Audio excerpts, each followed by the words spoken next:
special meeting and work session for Wednesday, November 8th, 2017. Please rise and join me for the Pledge of Allegiance. I pledge allegiance to the flag of the United States of America and to the republic for which it stands, one nation, under God, indivisible, with liberty and justice for all.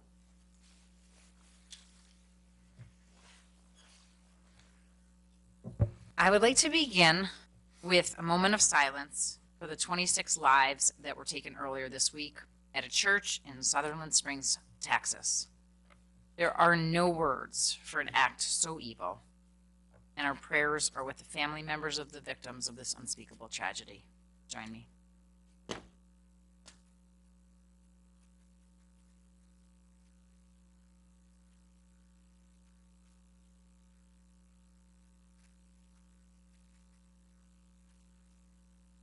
Only all these moments of silence together could actually stop insanity. Councilwoman DeTore, Present. Councilwoman Jeffrey, Councilwoman Feldman, Present. Councilman Wiltshire, and Supervisor Levenberg. Present. Are there any announcements? I do have a few quick announcements. First, I want to congratulate my board colleagues, Deputy Supervisor Kim Jeffrey and Town Councilman Northern Wiltshire, on their re-election last evening, where they were both re-elected to service for another 4-year term for our residents. I look forward to working with both of you again in 2018 and beyond. I also would like to congratulate all of our local winners, including Town Justice Nancy Quinn Coba, Village Trustee Quantel Bazemore, and Trustee-elect Omar Herrera, Superintendent of Highways Michael G. O'Connor, and County Legislator Catherine Borgia. And I would also love to congratulate our new County Executive, George Latimer. Thank you all for your selfless service to our community, and I look forward to achieving even more great things together. I also want to thank outgoing Village of Ossining Trustee Manuel Quesada for his 6 years of dedicated service to the Board of Trustees.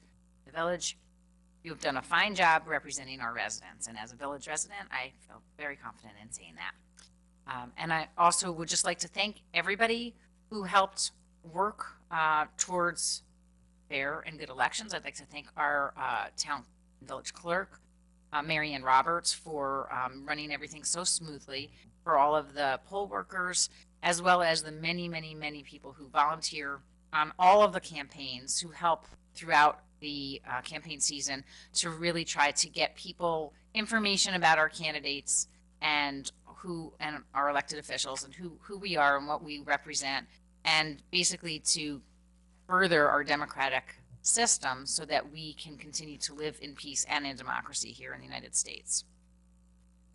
This Friday evening, as part of their live concert series, First Village Coffee will welcome Osi Esed, I hope I'm pronouncing that right, a film composer and singer-songwriter, for a performance beginning at 7 p.m. Stop by for some coffee, maybe decaf, a scone, and some smooth tunes to kick off your weekend. On Saturday night, more music. November 11th, the Elks Lodge will host L'Homme de Cave as part of their second Saturday jazz series, beginning at 7:30 p.m. $10 will buy you entry. All proceeds go to the band, and you can settle in with some pub food provided by the lodge and grab a beverage from the cash bar. Special thanks to Village of Ossining trustee John Codman for bringing this jazz series to Ossining. And I believe he also works with the Ossining Arts Project on that. Earlier that day, on Saturday the 11th, various organizations in town will be celebrating Veterans Day, including the Ossining Historical Society, who will be holding an open house between 1 p.m. and 3 p.m. All are welcome to visit 196 Croton Avenue and explore historical artifacts from our nation's military history. We also have our Central Board of Veterans. Let's grab that really quickly. I know it's in here. Central Committee of Organized War Veterans is going to be hosting the annual ceremony that starts with a memorial mass at St. Augustine's at 10 a.m. and then is followed by we proceed to St. Augustine Cemetery for a Vietnam service plaque dedication ceremony, and then to Nelson Park on South Highland Avenue in Ossining for our Veterans Day Memorial Ceremony. Coalition will follow at American Legion Post 506. If you have any questions, you can contact Michael G. O'Connor at 941-2241. As a reminder, the town and village offices will be closed on Friday, November 10th in observance of Veterans Day. I sincerely hope you will take the time to thank all who have served our nation so bravely in conflicts past and present. On Thursday, November 16th, the Austin Documentary and Discussion Series will host a screening of The Mask You Live In, a film that addresses gender stereotypes among our young boys and teens, and how those stereotypes relate to our culture's concept of masculinity as it intersects with race, class, and opportunity. The screening begins in the Austin Public Library's Bludars Theater at 6:30 p.m. and will be followed by a panel discussion. Sounds very interesting. I hope all will attend. That same night, 11:16, Austin Innovates will feature Harry Campbell, Austin's owner of Biofeedback Resources International, and Jovita and Mark Jefferson, also from Austin, founders of Exquisite Coffee Plantation. They will share information on how they became entrepreneurs and answer your questions. If you've ever considered starting your own business, check it out. The Greater Austin Chamber of Commerce will host it at 2 Church Street. The event begins at 6:30 p.m. Westchester Collaborative Theater will begin a 3-week run. I thought it was 4, but okay, it's 3. Of 4 short plays called Fractured Family Tales on Friday, November 17th at 23 Water Street, which is their new home in Austin.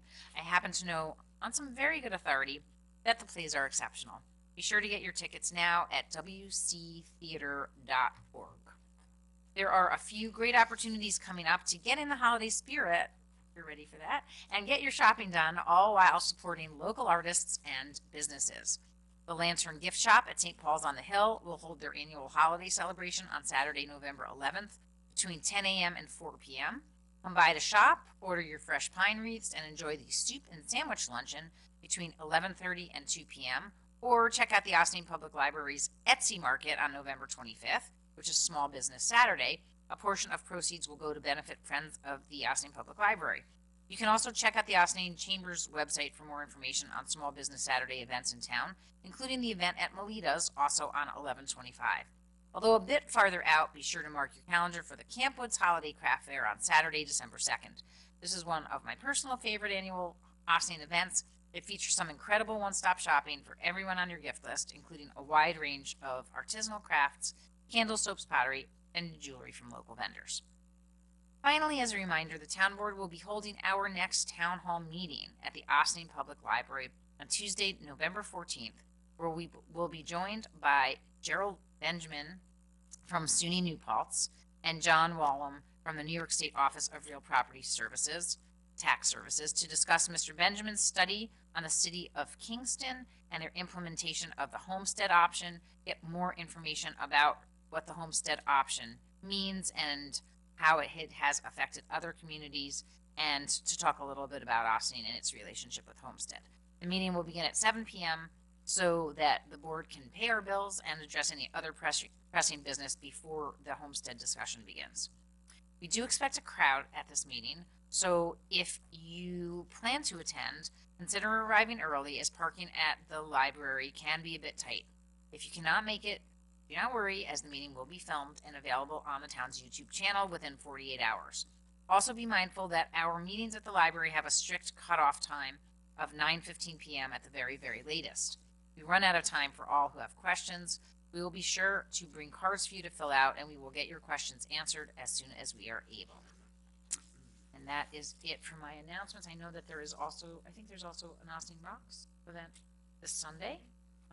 Which I'm hoping Councilwoman Feldman will share. Okay, so Austining Rocks is having a painting of rocks event at 6 Degrees of Separation at 4 p.m. this Sunday. Come on down to 6 Degrees of Separation. All the supplies, the rocks, the paints and whatnot will be supplied for you. And food and drink will be available from 6 Degrees, and it should be a great time for all. I have an announcement. You were so gracious in congratulating Councilman Wiltshire and I on our re-elections, but I would like to congratulate you on your re-election. I'm sure this whole board agrees with that. And so I just want to take a minute to say congratulations, and also to thank all of the supporters, as I did write in social media that we appreciate the vote of confidence, and that I know this board will continue to work very diligently and as efficiently and fiscally responsibly as it can going forward as it has in the past.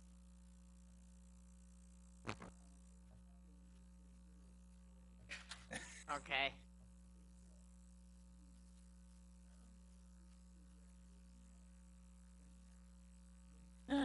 Thank you. I'll wait for it. Thank you. Awesome, thanks so much. Go ahead. On Wednesday, November 15th, there will be a reception at 2426 Ann Street in Ossining.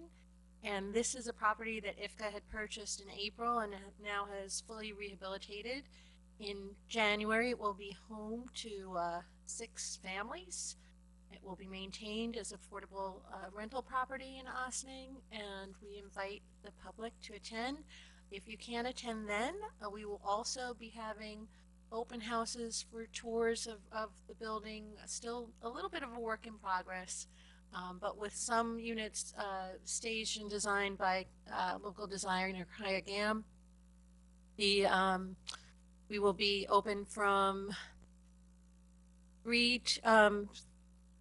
will also be open from 5 to 7 Wednesday night, 4 to 6 on Thursday, 4 to 6 on Friday, the 17th, and on Saturday, the 18th, from 3 to 5. Time is a ribbon cutting? Is it a ribbon cutting? What time is It's that not event? really a ribbon cutting. It's first- more of a reception designer showcase. And what time is that That's on cool. Wednesday? That's at 10 a.m. on Wednesday morning. Thank you. Yeah, when you're going up the hill, it's, yes, yes. Okay, very exciting. Thank you for sharing. All right, no further announcements of any sort?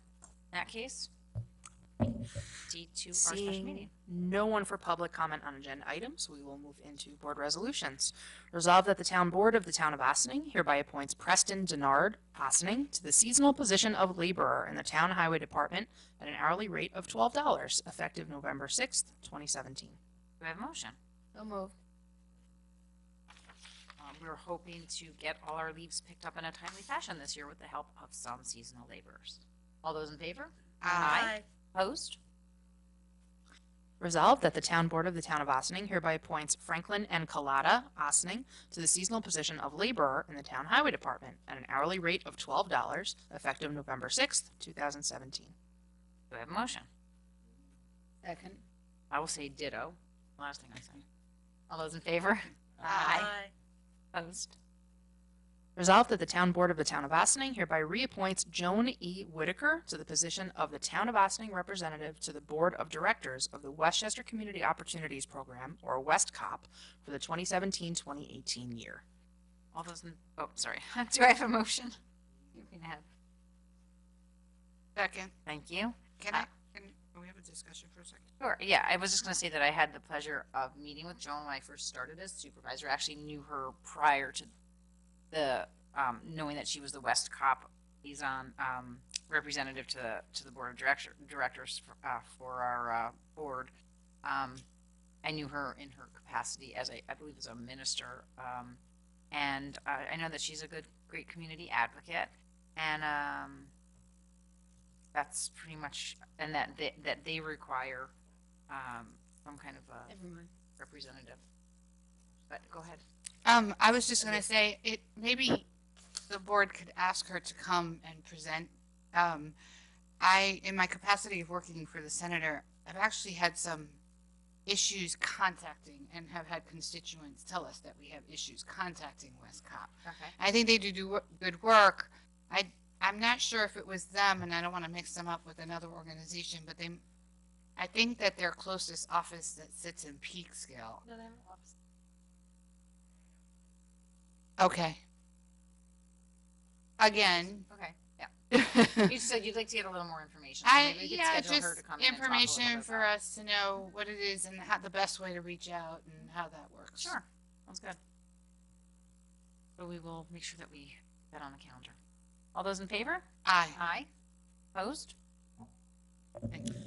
Resolved that the town board of the town of Austining authorizes the town supervisor to enter into a grant disbursement agreement with the Dormitory Authority of the State of New York in the amount of $50,000 for electrical upgrades throughout Cedar Lane Park, project ID 7081, subject to approval by council to the town as to form.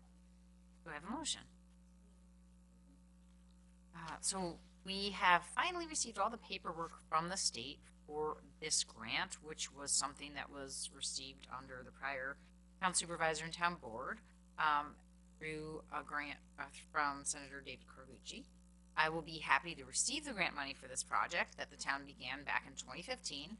Having electricity restored to our pavilion has gotten us to the point where it can once again be utilized for town events and rented by our residents. So we're very happy and we're very grateful to Senator Carlucci, and we're at a time when we can, now that we have the pavilion stuff there as well, it would be a great opportunity to as that good work and the grant that we did receive. And we would be very happy at the office to actually find out when you receive the money. Yes, that will be as soon. Well, we have to sign off on this, This which is what you're GDA. authorizing, No, I know. right? And once you sign off on it, I then was gonna- we'll get to the next step of receiving the money. I actually was going to correct you and say this means that you provided all of the paperwork Exactly, that you exactly. needed, and but that's great. Okay, so I don't know if you might want to. All those in Yes, favor? I will abstain. Aye. Aye. Opposed? Abstentions? I will abstain. Resolved that the town board of the town of Austining authorizes the town supervisor to enter into an agreement with the New York State Department of Environmental Conservation for a grant to the town in the amount of $14,000 for a tree inventory in the town of Austining commercial zones, subject to approval by town council as to form. Do I have a motion? Yes. Second. I'm proud to say that we were awarded this exciting grant to do an inventory of the trees in our business districts and predominantly on North State Road. Local tree expert Donna Sharrett has agreed to assist us in doing this work, and we are also going to be working with a tree arborist. Cannot wait to get started. So, we're Yeah, gonna I was actually- going to say, what's the we're end going to game? be counting the number of trees, age of the trees, the size of the trees, where they are. The end game is going to be some sort of identification of if we want to do additional streetscaping, if we want to add in the bike lane that we have another grant to look at for on North State Road. We want to look at reducing curb cuts and putting more trees, fewer trees. It's good to know what your baseline is so that you're then working with the context of what you got, Right. what you're What going you to lose, need. what you stand to gain, and how that would balance out our impact on the environment as regarding district. Does Gotcha. that help us report losses if we have an inventory for the storm come through? We're able to report losses and pay back for that. If I remember from my free course at the Don't know Association that, of but it Towns. sounds interesting, but I believe you. I don't remember that, but I'm sure it would be helpful. In any the first case, step in if you- anything right, to get it's money like to just- for these programs exactly, from the state was to have the inventory. exactly. So having an inventory is not a bad thing. Exactly. Oh. Question? All those in favor? Aye. Opposed? Resolved that the town board of the town of Austining authorizes a 2017 budget adjustment to capital project 2015-5197 entitled LED street lighting, increasing the project budget of $200,000 to $232,000. The increase to the project funded by the lighting fund of $9,000 is for additional fixtures not contained in the original proposal and LED street lighting for Gaultier Lane. Additionally, the general fund will be transferring the amount of $23,000 to the capital project for poles, wiring, and LED fixtures for Cedar Lane and Ryder Park. In order to recognize the larger scope of the project name shall be modified from LED street lighting to LED street/park lighting. Funding for the additional $32,000 project increase is as follows, and I will not read the resolution. Okay, so, do you have a motion? So moved. Second. So you may remember that we began the work of changing all of our streetlights to LED fixtures back in 2016, and the savings has been significant for all of those that we changed. we met with the Village of Austin and with our vendor Lumen Lighting a week and a half ago, and we got an update on the next steps, which will include a change order to change, and this was always part of the plan. So it was to change the decorative fixtures on White Way, Rusa Lane, Pheasant Ridge, Quail Hollow Road, North State Road, and Gaultier Lane, as well as changing the existing fixtures in Gerlach, Cedar Lane, and Ryder Parks. And then adding new poles up to the dog park hill at Cedar Lane Park, has very little lighting right now. And basically, we believe that it's going to have, we're going to need another 4 to 5 poles.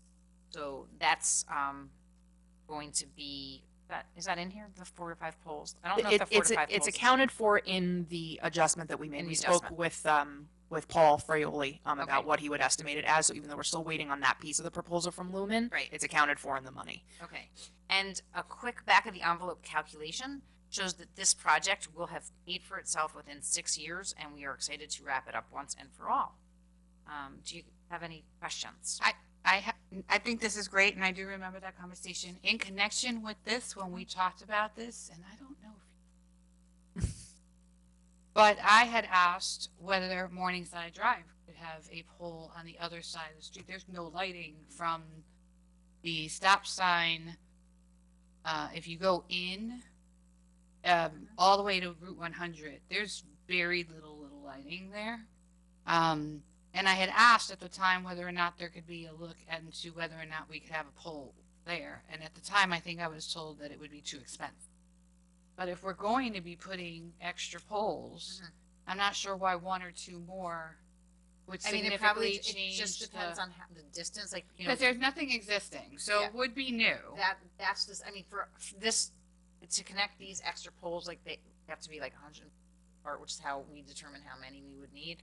But I can certainly, ask we at can the discuss it tomorrow. That There, you know, Mr. Fioli was supposed to be meeting with them originally today. I don't know what happened. That would have to be an extra adjustment, obviously. No, I mean, and I don't want to. I live there, so full disclosure. And I don't know that there aren't other places, but in driving, I drive around a lot, and you know, there are definitely places probably within the unincorporated town that are not super well lit, but even regular Morningside Drive is not like super well lit, but there are light, there are poles. Once you get to the other side, you're in complete darkness. So, Do you It just- remember if there was anything that you know about? From what I recall, when Paul did the original presentation, he had said, you know, once we get the fixtures that we have, once everything is done, if you still feel like your neighborhood is missing a pole or something like that, that's something that we should submit to him. So now I think would certainly be the time to do that. so maybe we should also tell anybody else if they know of an area that is within the unincorporated town that is significantly underlit. That maybe they should reach out to the town supervisor's office to let them, you know. Even one over there would be helpful. Well, let's find out what that means, because again, it depends on where it connects to. Right, absolutely. That putting in a new pole is going to have cost. These aren't just changing out the tops or changing out, you know. And so I get that's absolutely a cost, and we don't want to overrun ourselves with a lot of. But just if there are a couple here and there, and we're going to be doing a full project, you know, we could get savings from you know, right, the from the- economy of scale Correct. of doing it. So Yes. again, if anybody feels that where they live is significantly underlit, just reach out to the town supervisor in the next day so that they can take a look to see whether it's possible. Again, possible. Okay. Well, Friday is Oh, yeah. close. Tomorrow. Tomorrow sounds good. This is live. We've determined. Okay. So, any other questions? All those in favor? Aye. Opposed? Resolved that the town board of the town of Austining authorizes the town supervisor to enter into an agreement with Tobin and Company, 2500 Westchester Avenue, Purchase, New York, to perform an internal risk assessment of the town of Austining for a fee not to exceed $8,000, subject to approval by town council as to form. Do I have a motion? So So moved. moved. Second. This is something that we had talked about in our budgeting discussions last year, that we wanted to take a closer look at how our practices are of handling cash, to see if there are recommendations to making sure that we are doing that in as tight and safe a way as possible. So we had spoken with Tobin and Company, and they're able to come in December, I believe December? It's November November? 29th, 30th, Late and December November 1st. to start working with our finance department. So do I have, had the motion? Do I have any questions? So finance department, tax department, or They will everybody? they will be looking at the cash flow. Okay. How the, Will that include the recreation department? um, Right, Yes. I'm just thinking of all the places where we Yes. have money going through and, Mhm. and how that's, Mhm. recorded, so. All right, Correct. yeah, okay, as long as, I'd love to know how all that's. all those in favor? Aye. Aye. Opposed? Okay, that's it for your resolutions. Can I have a motion to adjourn into work session? So moved. All those in favor? Aye. Alrighty, so for our work session agenda.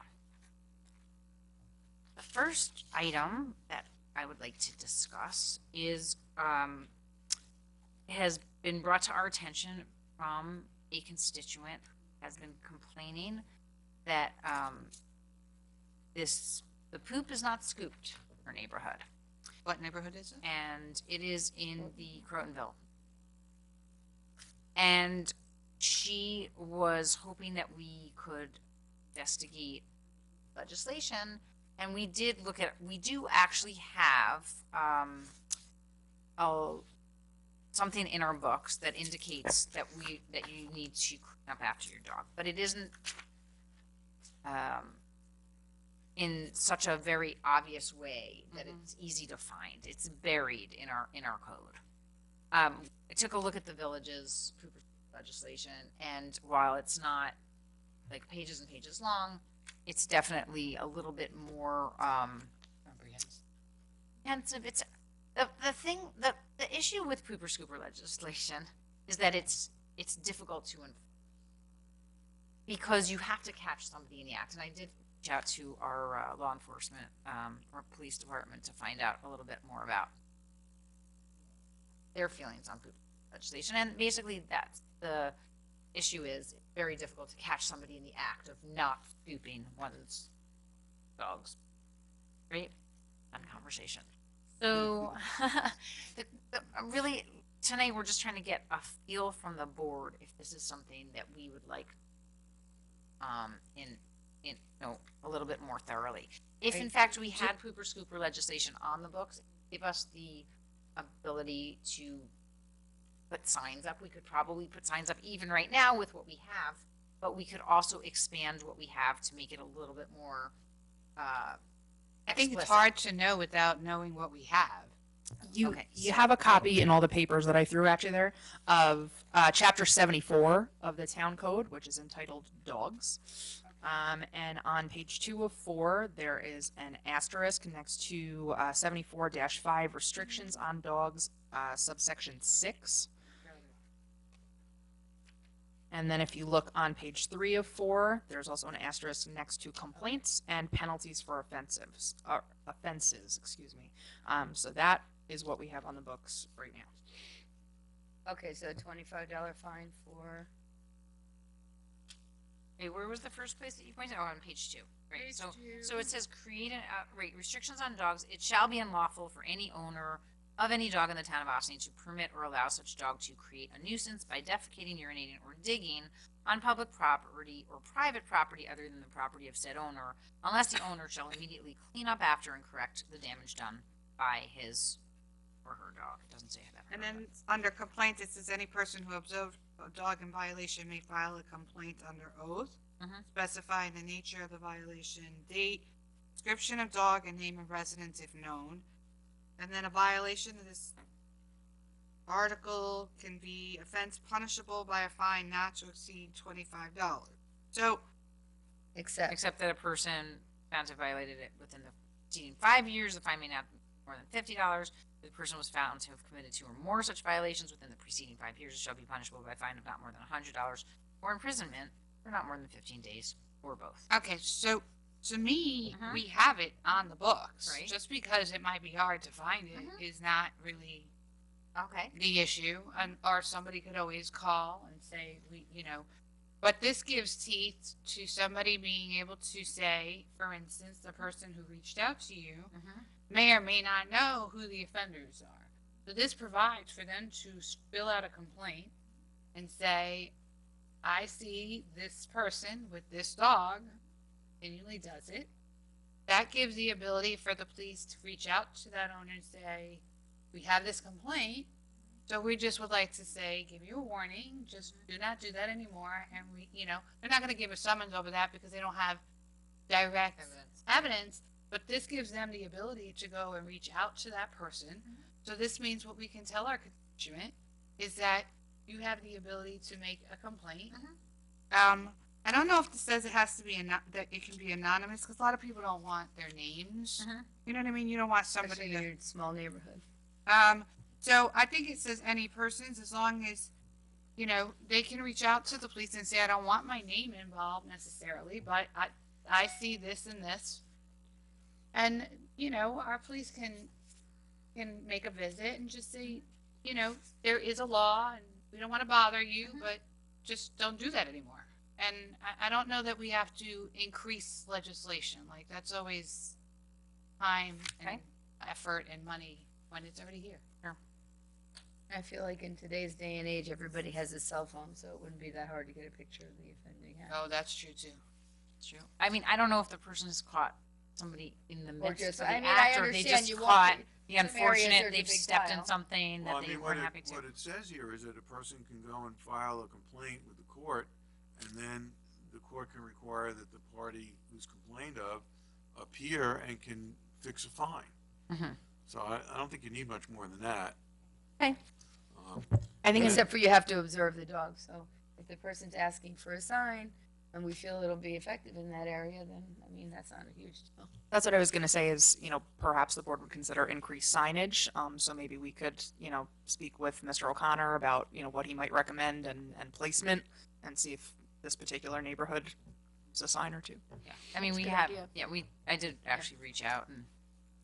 That also is a His- good idea. What? Did you That's like it? also a good, I mean, it's a So- good idea to so- look into. I don't like a lot of signs. Right, but a that's what I sign was or- gonna say. A sign, one sign that says, clean up. What does the old signs used to say? Clean up or after your dog, or Curb your 25. dog. Curb your dog, or $25 fine, or some such thing. If it's one somewhere, to look into it is not a problem. No, I did reach out And I think to it's a him, good but, idea for yep. the- Trying to do something, Mhm. say something, one Mhm. way or the other. Mhm. That- It's true. Are you able to get the villages? I just was gonna read it to them. On your phone, no. Yeah.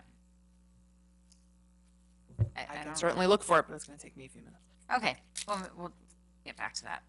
So I did actually reach out to Mr. O'Connor about the signage, and he said, I believe it was in relation to this particular thing, that highway school tends to be working hard for highway superintendents to not put up a lot of signs. That's Yeah, the latest you direction. don't- Well, you just so don't. you know. You don't want to. I have like You don't want a lot of signs in an area. I don't think it's a great idea. So, but to look to see whether one sign in a strategic place, I'm sure is not going to ruin a whole neighborhood. So to look at it is not a terrible idea. Just to see. But I think we have it. Correct me if I'm wrong, wasn't the area that the resident was most worried about right outside our water treatment facility?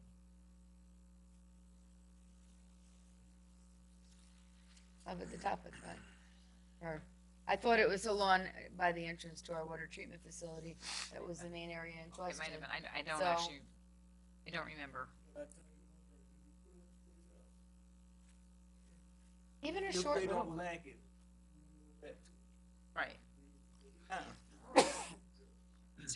because, I mean, you know, signage costs money, so we just don't want to randomly put up signs and then have to take.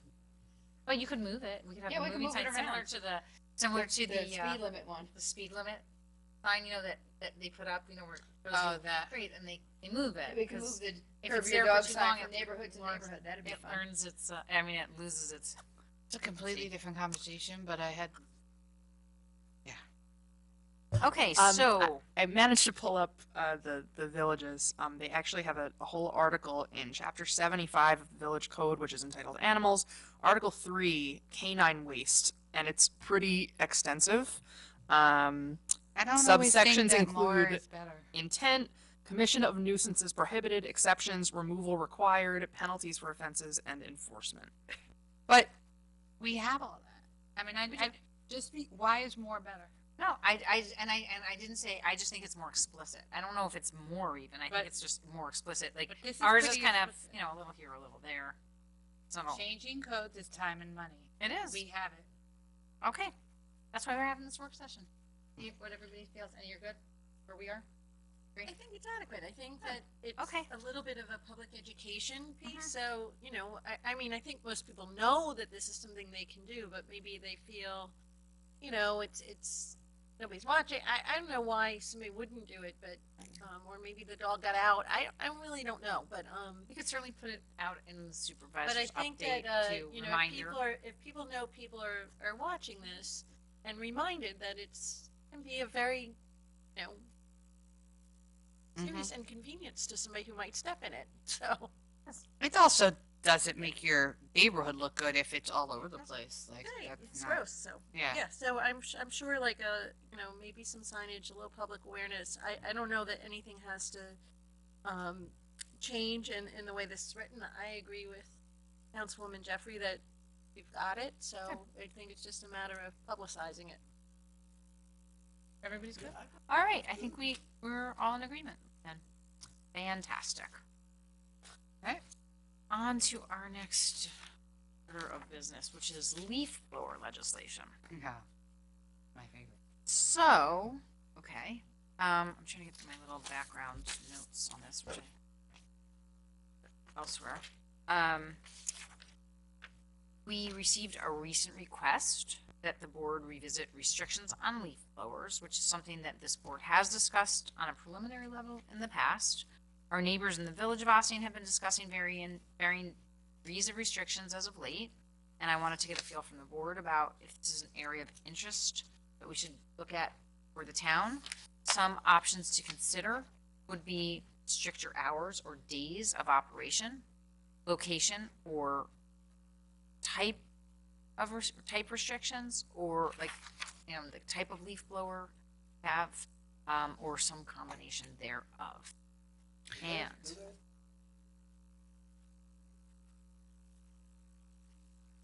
Environment. There's- Gas motor. Fine. there's a number of different issues, and I believe that they are articulated in a message from one of our constituents who brought this issue to our attention, and that is from stuff that we received. And here's a couple of, I'll just read a couple of the issues of the objections. Are we under noise right now? The objections of leaf blowers. The objections of leaf blowers. Like, Okay. Okay. So, number one, a half-hour usage of a two-stroke engine leaf blower produces the same amount of carbon emissions as a 3,887-mile drive in a Ford F-150 Raptor pickup truck. That was came from a New York Times article. Their hurricane force wind power when Hurricane Maria made landfall in Puerto Rico, wind were at 155 miles an hour, and that resulted in topsoil depletion, waterway siltation, and plant damage. A stand-on blower uses 165 plus mile per hour wind power. and 150 to 250 mile per hour, depending on the brand, two-stroke backpack leaf blowers. Then there is the issue of noise. So far we have the power of the Carbon lower emissions. noise, carbon emissions, and finally, right, the impact to our carbon footprint as a town. There were some suggestions for us to look at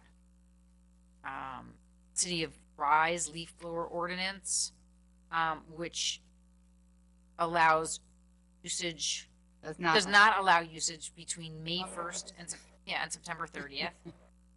I would actually. I think so. And during permitted periods, only one machine is permitted to be used on a property at a time.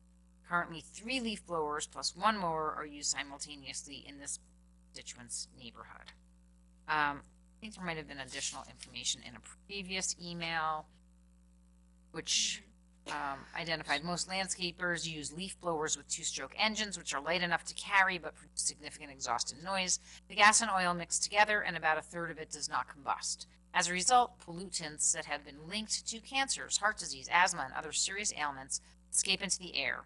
2011, Edmunds, the car reviewer, compared a 2-stroke engine leaf blower with a Ford F-Raptor pickup truck, finding that a half-hour of yard work produced the same amount of hydrocarbon emissions as a 3,807-mile drive in a truck. In other words, blow leaves from your lawn or drive from Maplewood, New Jersey to Juneau, Alaska, your choice. And that's a quote from the article. The additional comments were that 15 Westchester communities have banned leaf blowers, typically from June until the middle of October. The hurricane force winds are really tough on plants. They cause soil compaction, which reduces stormwater absorption, leading to stormwater runoff. And then there's the public nuisance perspective that I'm sure all of us can empathize with, as we've all heard either our own or our neighbors' leaf blowers in the middle of our garden parties in our backyards or whatever else we do when we're entertaining. And airborne toxins from leaf blowers pose health risks, particularly for the landscape workers who use them daily. Banning leaf blowers would be one of the most beneficial measures to reduce our town's carbon footprint, says this constituent who shared this information. So,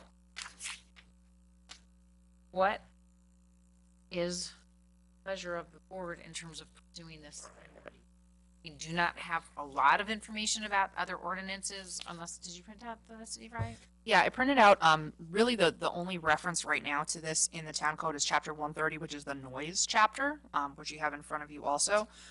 If you turn to page 4 of 5, under 130 subsection 6, permitted and regulated noises, letter D, domestic tools and equipment exemptions. Mm-hmm. Tell me again what page? Page 4 of 5. Page 4 of 5. Okay. And this is permitted and regulated noises, domestic tools and equipment exemptions. So, They're exempted from the noise regulation? Correct. yeah. Well, not all the time. Under this certain set of conditions, they're exempted. Right there. So the second one, commercial industrial power tools used for landscaping and yard maintenance, excluding emergency work, shall not be operated within 200 feet of a residential property line between the hours of 8 p.m. and 8 a.m. That's on fair. weekdays, or between the hours of 8 p.m. and 9 a.m. on weekends, or on holidays in such a manner that they are plainly audible within the residence of an affected person. So that's at night or in the wee hours of the morning. All motorized equipment used in these activities shall be operated with a properly functioning muffler. At all other times, the limit set forth in Table 1 shall not apply. 1. You know, I'd just like to say that I'm kind of stunned at the carbon emission implications of a leaf blower. I had no idea. I mean, I really had no idea that it was that significant. And I think on that alone, although the noise also, I think, is a huge quality of life concern for a lot of people, particularly in the town. So I would like to pursue looking into legislation that would ban or limit lower usage During leaf season or during like people who use it to clear their lawns after they're mowed? I think that definitely, I think that I'd like to, there's really not enough information for me to say. I want to know more about what other municipalities have done and what the options are, because you do still have the issue of leaves. So what are the other options? But I think that it's makes sense to look at ways to mitigate the noise and, more importantly, the carbon impact of leaf blowers. You know, there are leaf blowers that are battery. They're not two-stroke engine. I actually Have you live actually in, used one of those? yes, have one. And I live in the have one. It doesn't woods. do a thing for me. Does for me, I mean, I live in the woods. So, um, you know, to Councilwoman DeTore's point,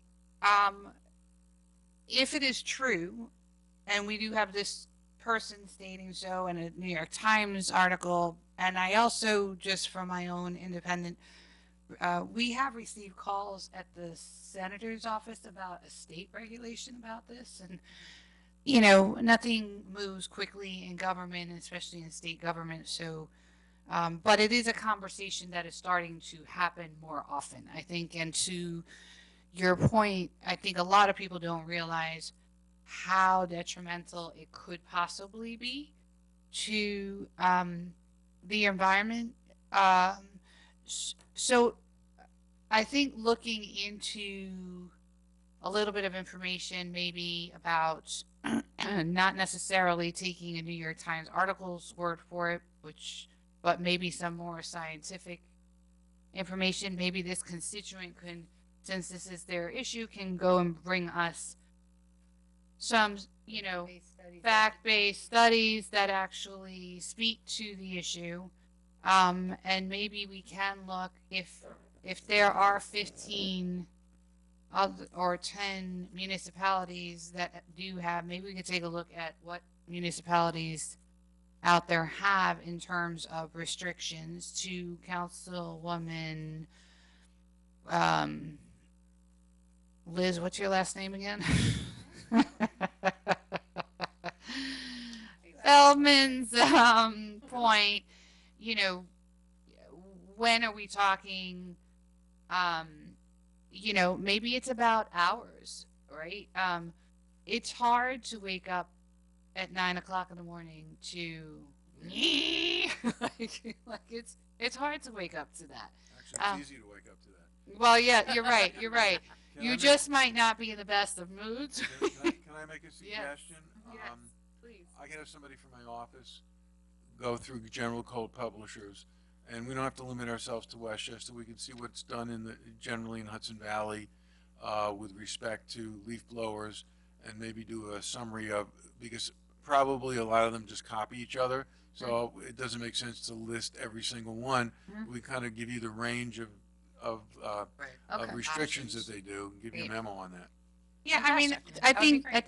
I think, Be helpful. well, Councilwoman Feldman's point is, you know, people do utilize them. They have lots of leaves. It's easier. We're not raking all the time. People don't have all that time, and they may have large properties or just significant foliage. So every, company they hire uses them. well, right, and what, But, but mean, I will you say start this pushing- too. You start pushing back against the companies, and then this is how change happens. Can I, No, I'm yeah, not. yeah, no, I I'm agree. not And the saying other no. thing is, there's a whole lot of, I have seen companies who have used landscapers where those landscapers have used leaf blowers for 20 minutes on 5 leaves. Like, there's no leaf anymore. It's gone. They're gone. And they go back over it and back over it and back.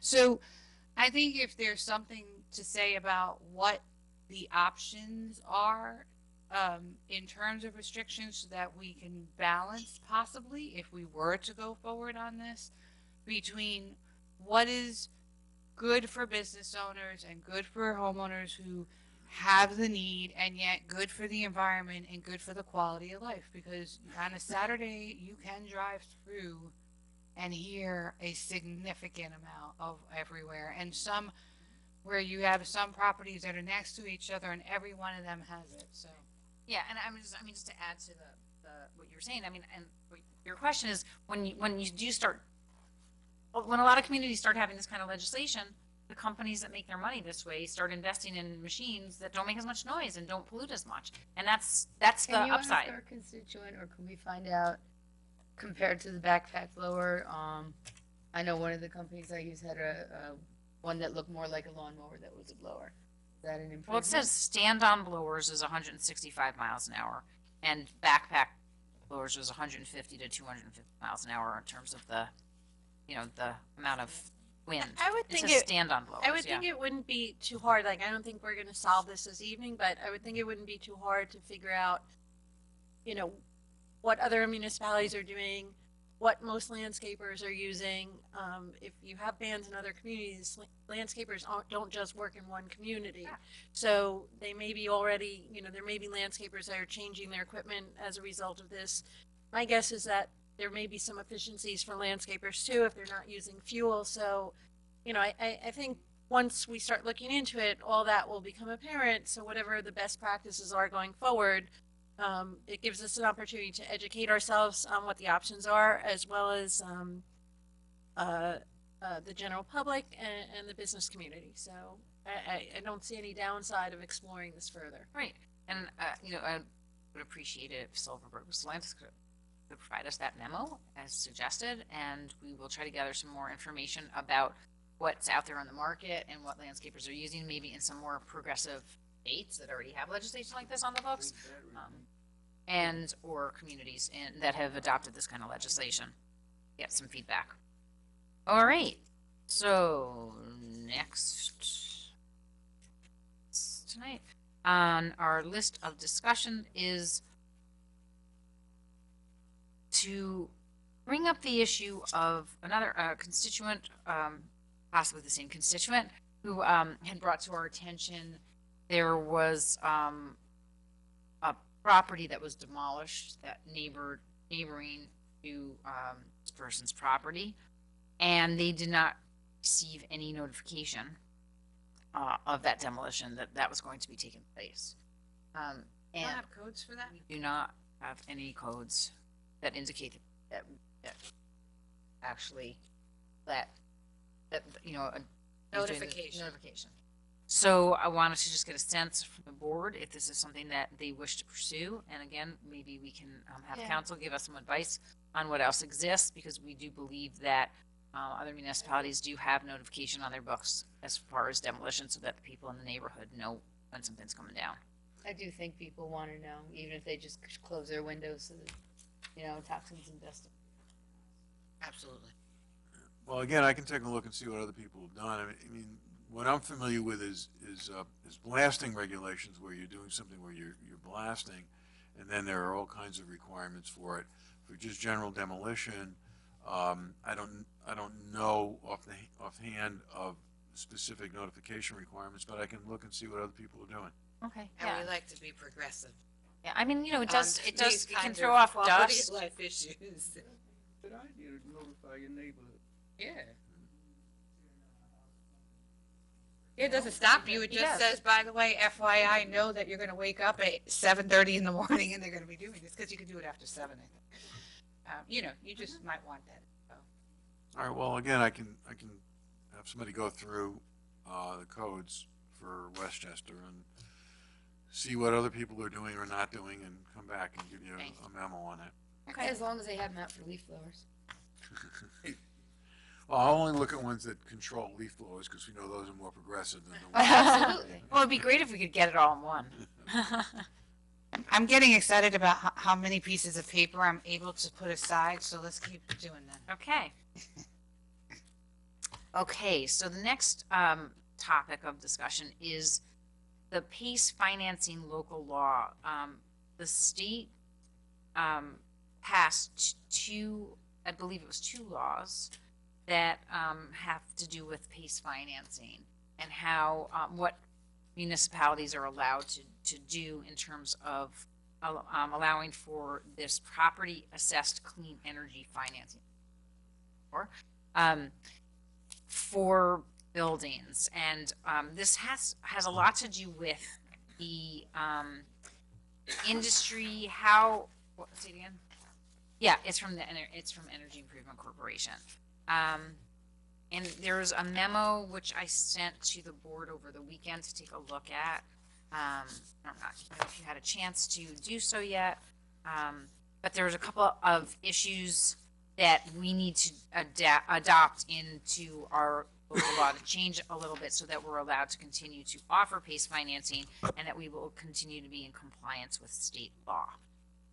And I know I sent it to council as well. I'm not sure if you had a chance to review it yet, but there is a suggestion as part of the memo from the EIC that talks about suggestion to modify the provision of Energize, which for members could limit the type of properties which may receive financing for energy improvements and or the amount of financing available within the municipality. So if you remember, the way that that PACE financing works is the money is borrowed and then basically what is owed becomes like a lien on your property and is assessed through the tax receivers or collector's office, depending on what the municipality has. And because of that, there is a degree of exposure for the municipality to allow PACE financing, something that we have had on the books for the last, I don't know, 4 or 5 years probably. We have had a successful loan. Terra Tile was, I think, the first business to, one of the first businesses in the area, and certainly in Ossining, to take advantage of PACE financing, and I believe they saved, I don't know, upwards of $50,000 or some such a year, which they were then able to put back into hiring somebody because of the energy improvements they were able to realize through this particular financing tool. And they have, as far as I know, have been paying us back on time, and it's a great opportunity that we're able to increase statewide, because of the statewide program, our building stock that's in that's, you know, make it more energy efficient and make energy efficient improvements on many different buildings throughout the state with this particular type of financing plan. Is that the one a lot of people took advantage of during Solarize Ossining to help them get the solar on their house? So that was Solarize. It was not PACE financing. There was another product that was offered through the state that was similar, but it wasn't. That was not assessed on your on your taxes, like I said, taxing. So it's a little bit different, but similar. And you have to look at the amount of savings that you will achieve through the energy efficiency to make sure that it's balances the amount that you're borrowing. This makes it a tiny bit more restrictive. It gives the municipality a little bit more control if you add in that modification to assess what the terms are of the financing and make sure that they're you know, it just gives the municipality more control over the amount that's financed, what the amount of the loan is essentially. I have to tell you, I'm having, it's a little bit It's complicated, and I'm gonna need, I did read what you had said, and then it's been a while. Personally, I feel like I need a little more time to digest. You can have But more time. maybe So this is they- a work session. They can come and talk to us about it, but I will just let you know that you know, again, that the state law changed. Okay. What I'm talking about isn't the law, isn't the legal change. It's just an addition that we might want to consider adding because of the legal change, which makes the program more likely to be something that banks are interested in offering. Banks have to partner also with the on this, and to make it a more flexible loan program that's going to have a greater reach and greater ability for more to take advantage of it. These are the changes that the state approved. Therefore, we need to amend our legislation that addresses it. And when we do so, we can also add in an additional restriction to protect ourselves. That's what this is. I don't know if you had a chance to review any of it yet.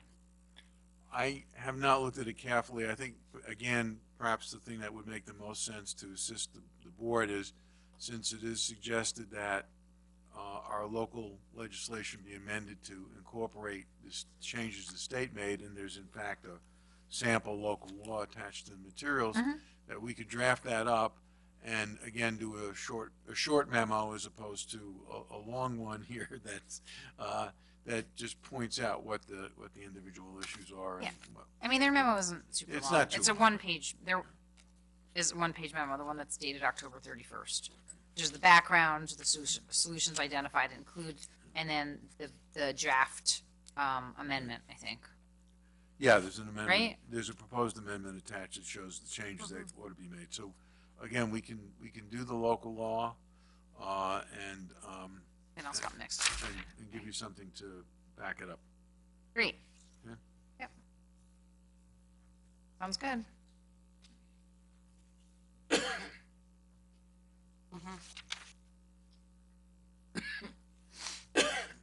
And then we would schedule a public hearing, I guess? Right. I know, mine too. You might want to make that announcement. I was gonna make that announcement. Thanks for, I just saw that was in the middle. I'll make that announcement tonight. Okay, Oh, you skipped number Roman numeral 5. skipped Roman numeral 5. And number 1.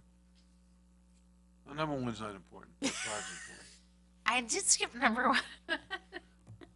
We can do that last. We're so happy that I skipped number 1. I didn't even see it. It's just, oh my gosh, my eyes skipped right over it. Because it didn't Okay. have spacing, and so you didn't realize it was that. Yeah, I just thought it was a heading too. I sort of, yeah. Let's go with that. Let's It's go not with that I that. didn't know that it was there though. Okay.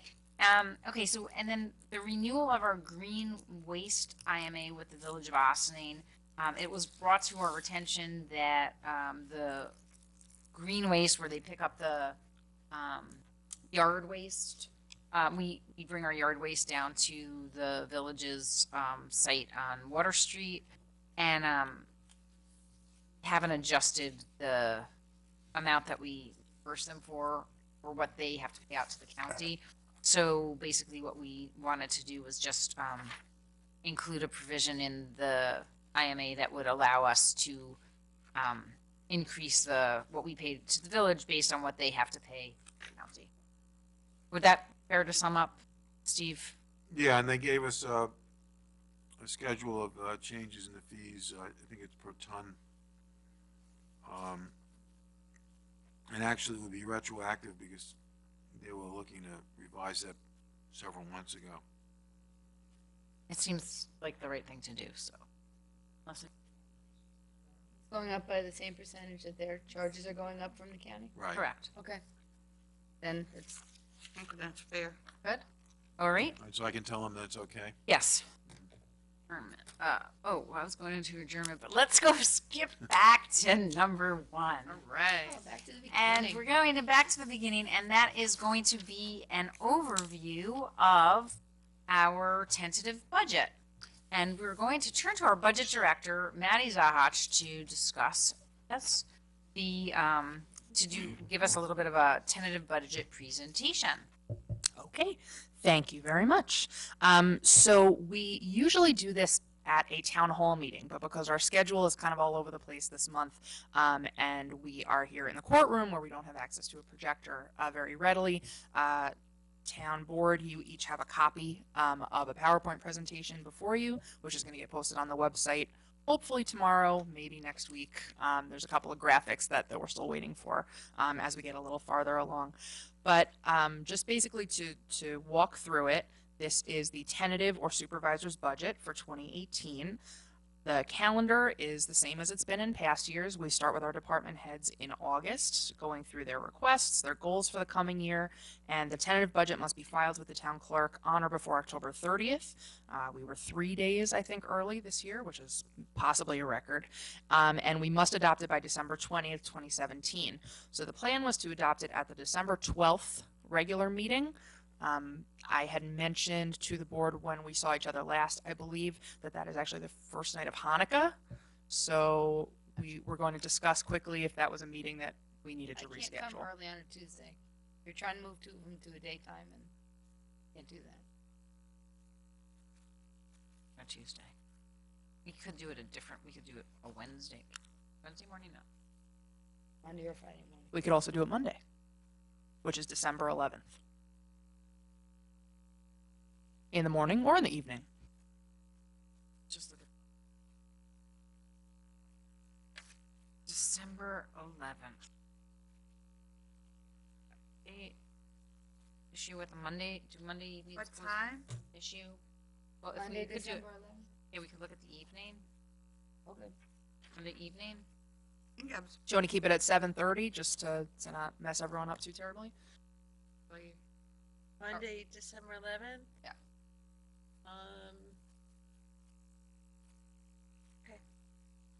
I mean, we could do it in the morning or the evening if morning is better. Don't tend to get a huge crowd, and if we are going to be televising it, posting it on YouTube, I think either or. Morning would be better for, Yes. Morning or The evening? morning or in the evening. Morning would be okay? Yeah. Okay. Morning is okay. Well, then, okay.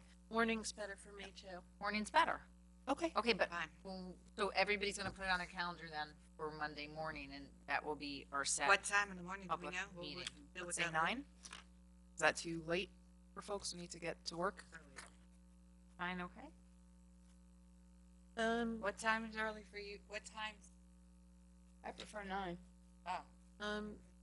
Earlier, the earlier you Whatever's could do it, fine. the better. Whatever you guys so- want to do is fine. All right, let's do 8:30. 8:30? There you go. Split the Yes. difference.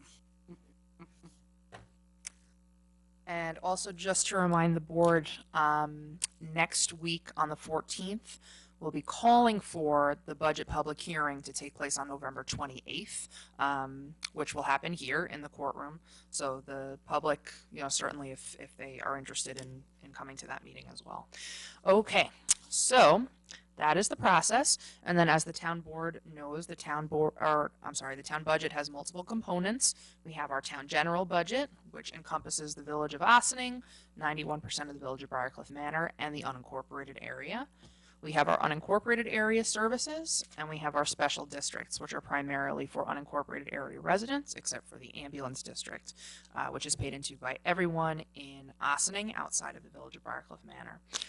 So how much of your property taxes are affected? We get asked this pretty often when people see their tax bill. They want to know how much of it is being paid to the town as opposed to the village, as opposed to the school district. So there's a little bit of a breakdown here. So when we're talking about the town general portion of your tax bill, it's usually less than 3%. Again, that's dependent on your assessment and then what area of Ossining you live in. So the next slide talks about the services that are encompassed in the town general budget, which are very extensive and an excellent deal, if I do say so myself. We have the town village consolidated court. We have the town administration, budget, grant administration. That also includes insurance and legal services, tax collection, assessment, the Board of Assessment Review, town clerk, elections, our fantastic senior services program, our town parks, Ryder, Cedar Lane, Gerlach, Sally Swope, and Lewis Engle Park, And lit. and Lit Park. Sure. The rent on the space that we use of the villages at 16 Croton Avenue, the senior center, and this very room, and also the summer concert series and our annual fireworks show. So then if we're talking about the unincorporated town or special districts, that's usually between 15 and 26% of someone's tax bill. So if you live in the village of Ossining or Briarcliff, you pay a village tax. If you do not live inside a village, you pay unincorporated town or special district taxes. So the next slide talks about what is paid for in your unincorporated area services. Right now we have police, recreation, building, engineering, planning and zoning, stormwater management, and our highway department, which takes care of both road maintenance and snow removal. The folks who live in the unincorporated area also pay into several special districts, including the Consolidated Sewer District. Some people pay into the North State Road Sewer District, water, street lighting, fire protection, refuse collection, and then again, ambulance services is everybody except for Briarcliff Manor residents. The next slide talks about our budget highlights. This is the first budget to be fully executed using Munis, which is our new accounting system, which is slowly but surely replacing KVS, and our new chart of accounts. So some of the, or I should say most of the accounts look a little bit different than they used to. And I want to give a big shout out to our Deputy Town Controller, Dale Ferrara, for reconstructing that chart of accounts. She's done an excellent job, and it looks pretty much the same as it did with a little bit of practice. The community-wide assessed value has increased. So town-wide, the value has gone up 1.765%, and in the unincorporated funds, 2.545%. We have also continued with our 5-year capital plan, including proposed methods of financing. We are cognizant of the fact that the town's health insurance is looking for an 8% increase again this year. We talk about how we are planning to transfer $100,000 from our general fund to supplement the cemetery budget. We have done this for the past couple of years, but the cemetery is slowly but surely bringing in a little bit more revenue on its own, so it's being less dependent on the general fund, which is great news. As this board enacted last year, we're transferring a portion of the mortgage recording tax to the unincorporated and highway fund from the general fund, which this year we're estimating at $84,793. This year it came in quite a bit higher than that, but we're staying conservative. And then $65,000 in general fund balance is going to be applied to the operating budget for 2018. Does anybody have any questions before I keep going? Why is the mortgage recording tax being transferred to the highway fund?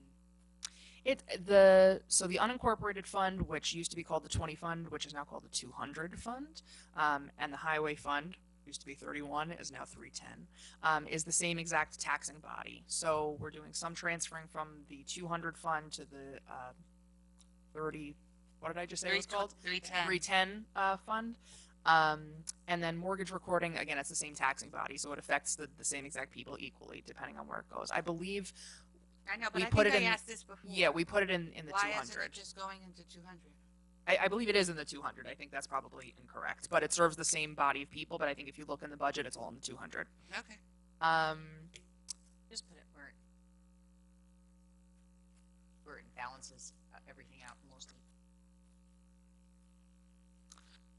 As far as the tax cap legislation, this is another tax cap compliant budget. The legislation states that a municipality can raise the levy by 2% or the rate of inflation, whichever is less.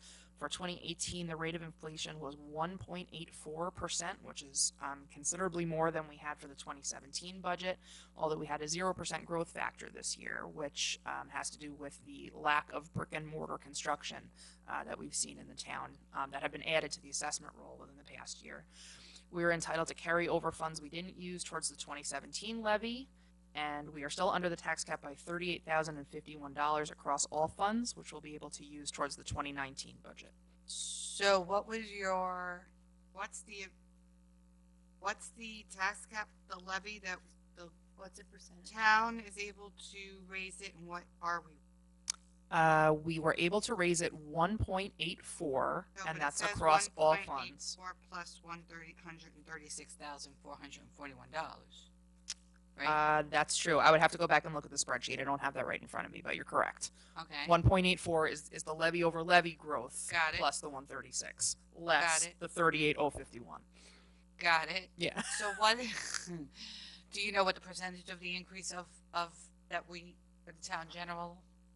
I can tell you the rate. The I'm rate sorry. increase. Okay. Yeah. That's 1.32%, I think. Let me check. Yep, 1.32%.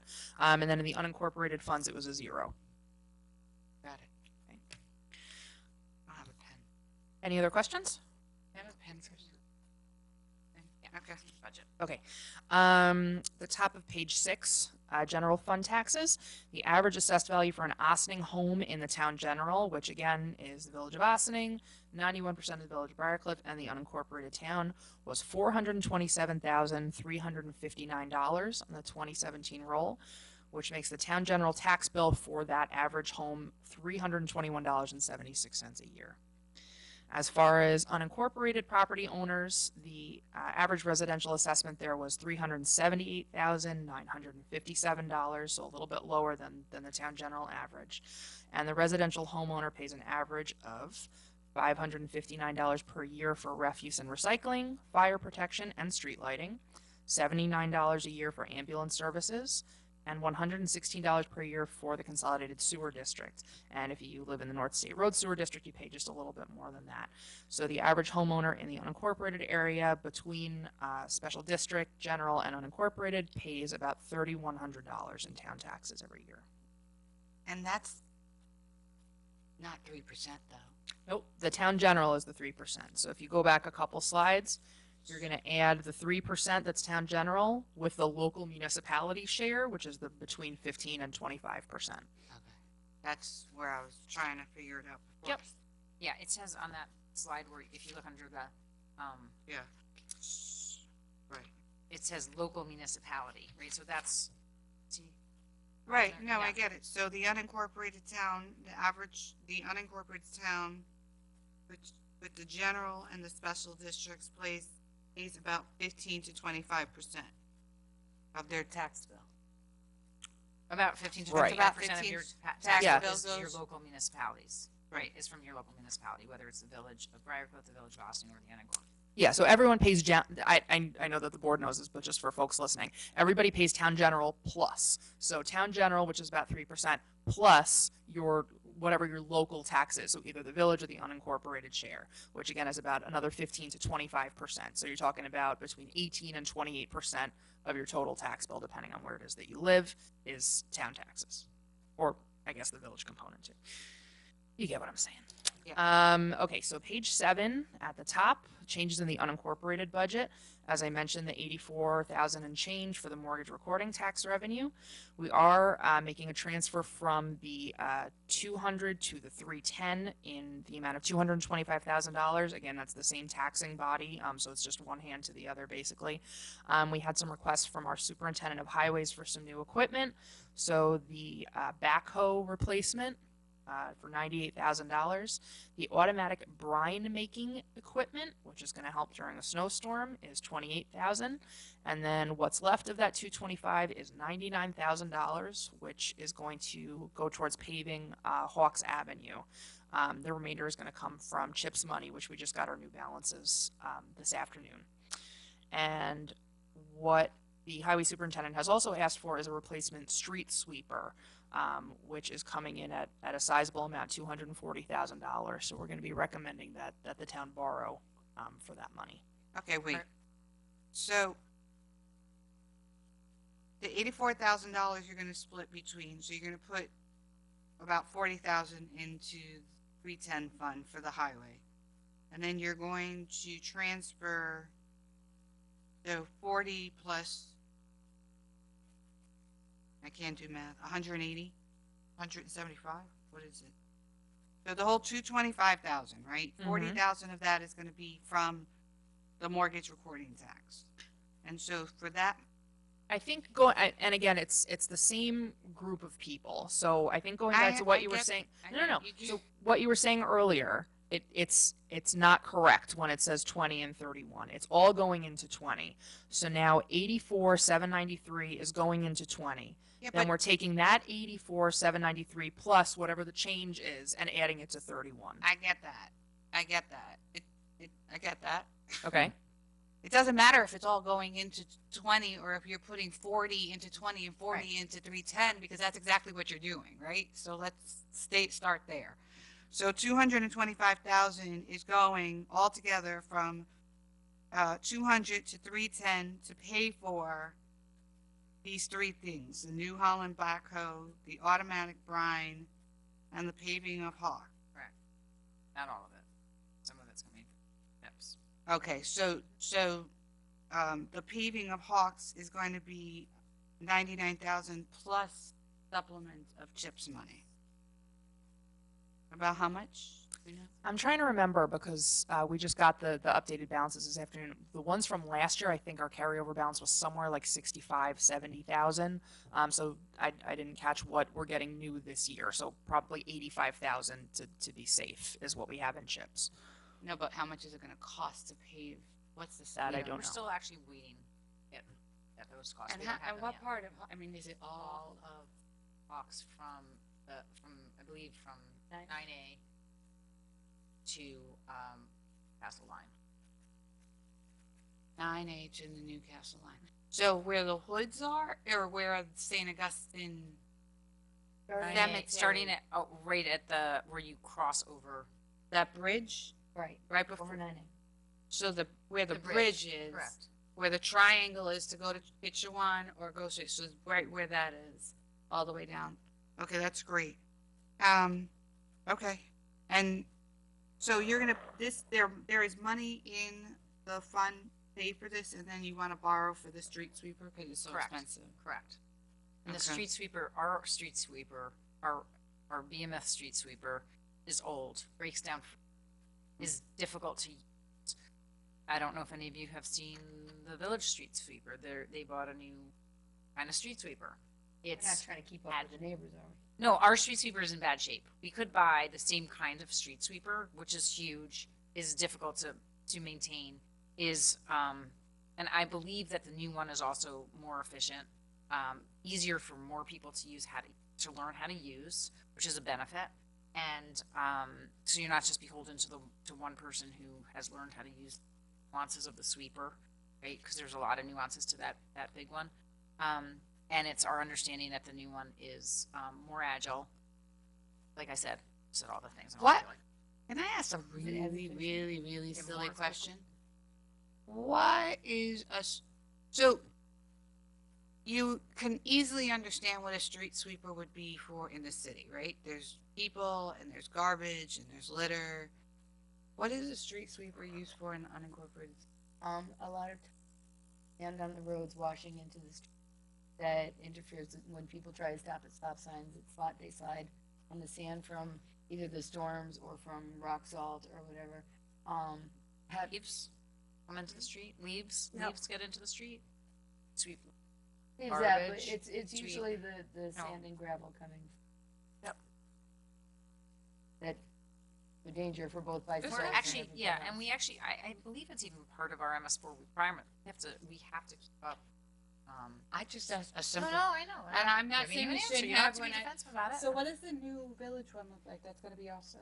It's Is it smaller? too, it's so it can smaller. It almost maneuver? looks like a minivan I like with like a bunch of different things Sweepers. sweepers, yeah. brushes, and it just works differently. It's a different brand, and it moves more quickly. It's not as sensitive, as my understanding, to little things. Like the problem with the one that we currently have is, you put the brush down too much or up too much, and something breaks, and you're all jammed up. How long are the warranties for these?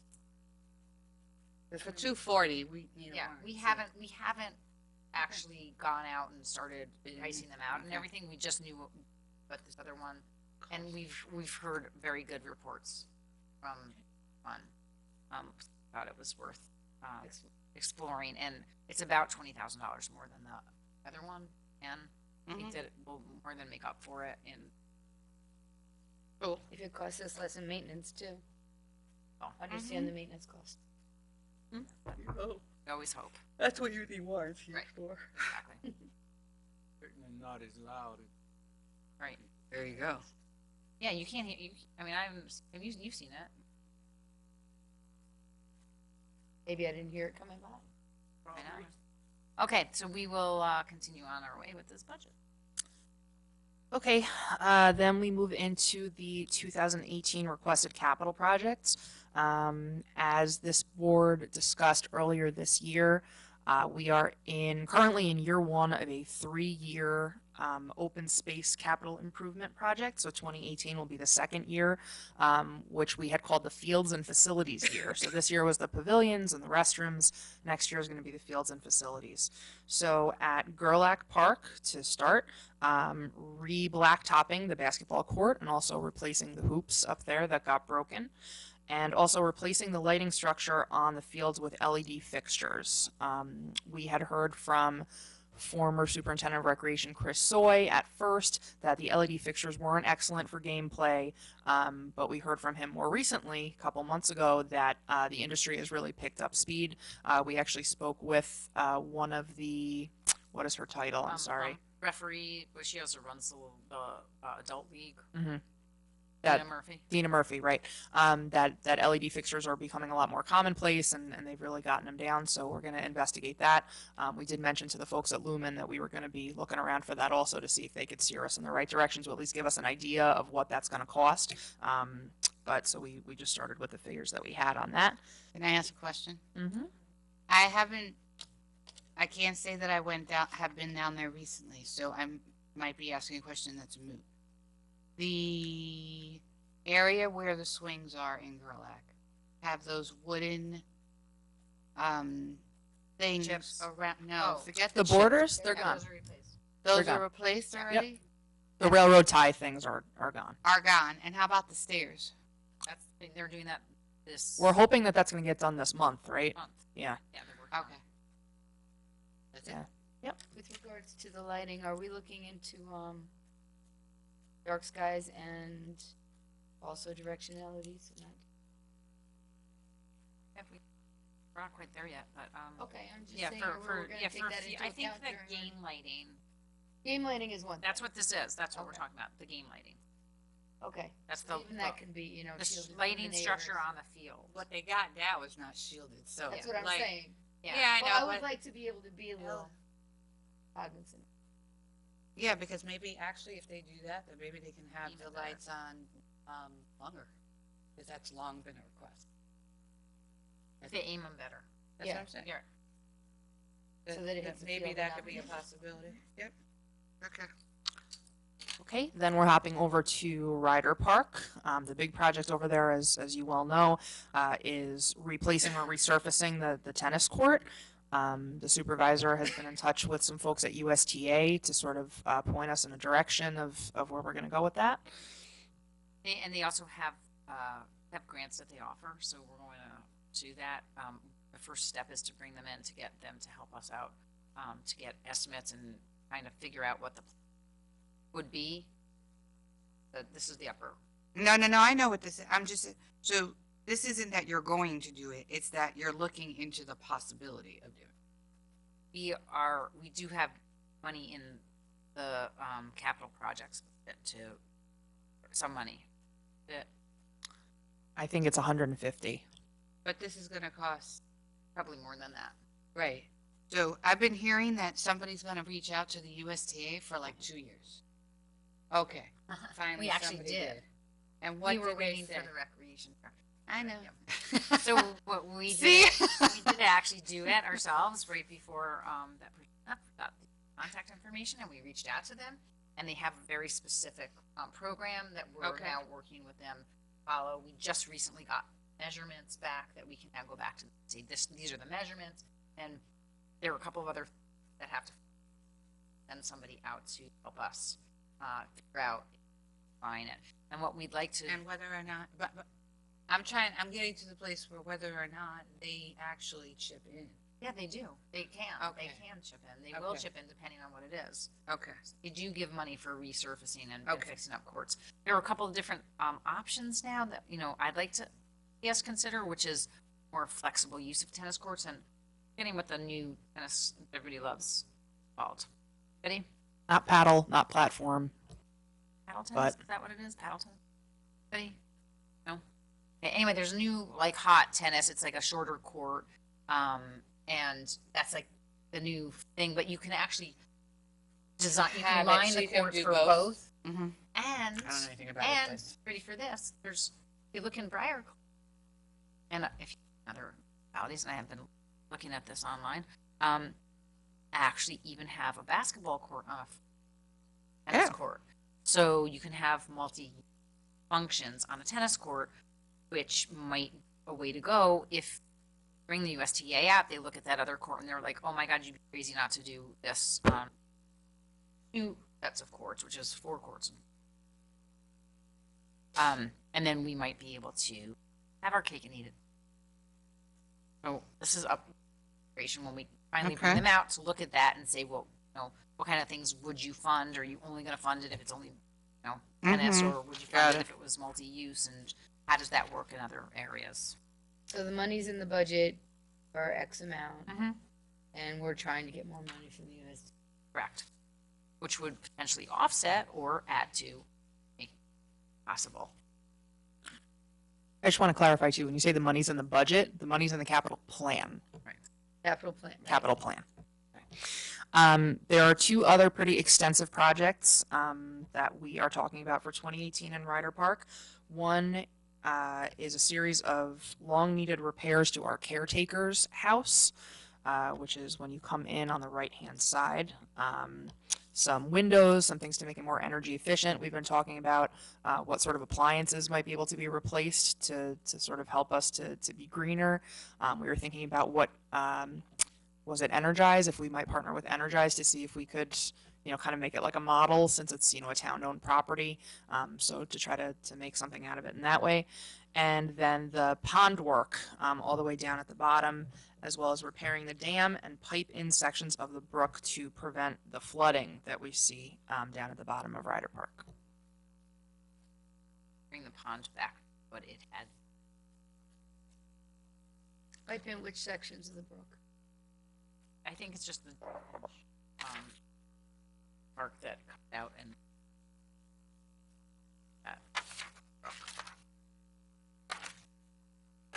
again, this was something that was brought to our attention by both Paul Fraioli and Mario Velardo.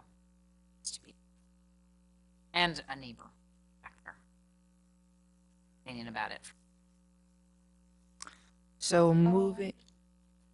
First, I kept It's thinking, like way what past pond? the fields. I walked that way, actually. It used to be, It could be attractive Pond, there. but It could be the attractive. dam has broken and there's some sections Okay. where there were Oh, so for that's where you're drainage. talking, on that side, not in the middle. Okay. Yeah, no, it's way over by, Yeah, I know where the pond is. yeah. yeah. But that's where the pipe is that we're Correct. talking about also, okay. Okay, good. Moving across town to Cedar Lane Park. As the board knows, we have the DASNY approved project for the replacement dock and the path around the outside, which hopefully will get done in the spring, I believe. The light poles and LED lights that we spoke about during the special meeting, and then hopefully some dog park improvements. The dog park was written up in, was it White Plains Hospital magazine this fall as one of, Hospital? yeah, Yes. yeah. Yeah, who knew? I saw it. I just meant because it's a hospital. I know, they, Yeah. they sent it out to all the homes in the Pets are area. important to health and well-being. I understand. And what were the, thoughts on improvements? Oh, Well, you're looking at them in the picture right I there. see. Uh, I see water some cooler? barbells. I don't know what I'm Yeah, looking there's at. actually the company that we used who's on the state contract for all of the pavilion improvements this summer, all the benches, the grills and whatnot that are all on state contract. All of these dog park accessories are also on state contract, and they have little packages where you could sort of buy them a la carte. I know that Councilwoman Feldman was interested in what might be on offer, so you and I were going to sit down and take a look. But this is in the capital plan as well, about $8,500 to make some improvements there. Okay. Just wondering what these little first, It's hard to see in black and white. There's a bench. There's a series of like agility jumps. Things that you can, I don't know the terminology, things that you can teach them to stay and yeah, sit one thing and I'd do like all those things. even if, our, Mario, amazing at building things, they used to have a little place where you could put notices and that kind of Kiosk. kiosk, thank you. Yeah, we need like 10 That's what I want. kiosks this year also. Yeah, yeah. Put just a notices little in roof, 'cause assorted they places. used to, somebody dropped a bag, somebody lost a dog. Yeah, that was the kind of thing. That was Lost a really great dog? little- Yeah. Um, Oh, I see. If you wanted to know that. There's a little right, yeah. notification. I was like, they're putting the dog. Don't put- Okay, you're tired. Yeah, no, I just wanted to take a moment as we're going through this to say, because I really question the resurfacing of the bottom tennis court in Ryder Park. It looks great. It looks great. And it seems like everybody's happy with it. I asked the camp when it happened, and they seemed fine with it, and so I just want to take a moment. And also the paving and the Shine House, the Cedar Lane Arts Center, and the paving, and it looks magnificent. Well, the pavilion had been done, but No, at Cedar Lane, all the paving around. yeah, it, the that's what- paving all around it, the paving going in, the widening so that cars could go. I never cared about it because I thought it was fine, but it definitely is easier. And it just looks really, really nice. So I just want to take the time. I know we still have a couple of pages. I'm just saying I want to take a moment to say thank you, Mario, thank you. Paul, I only thank you a little bit now. No, it's just nice to take a moment to see Yeah. some of the stuff that's happening and how you want to spend time, and it, it's Again, welcoming. yeah, I mean, I think that, having a capital Plan. plan for our parks has been beneficial to everybody of our parks, and we hope more people will continue to do so. And that's part of I think what our public responsibility is to take care of our assets, and these are serious public assets. This is what people love about suburbs, and our parks are really important parts of our community. Sorry, I know I interrupted this thing, but go Oh, ahead. that's good. Before we go on, I just wanted to let you know that I had we are applying, and I can't remember if I had brought this up before, for a Restore New York grant. I'm pretty sure we did talked about it in context of to look at the Rubin House, which is in great disrepair, as well as the greenhouse that's next to the Rubin House. And we had talked about this in the context of they brought in eventually going to bring in a restaurant consultant, and they proposed something. And we also have the garage that's right across from the Rubin House. So these are all, again, buildings that we own that have fallen into some sort of disrepair. And we're hopeful that we're going to be able to bring them online. There's a Restore New York grant, which can offer a maximum to our community of $1 million, which if we were to get it would be fantastic. And just today we were up there looking at what demolition or deconstruction of that building would involve, and kind of looking at that as like a little mini campus. Those pieces, the greenhouse, the garage, as well as the Rubin House, how we could approach it. We talked a little bit with restoration architect Stephen Tilley, who was talking about the superintendent's cottage, to get a little bit more direction from them as to how we could approach it. And it would probably be something that we would look to phase in.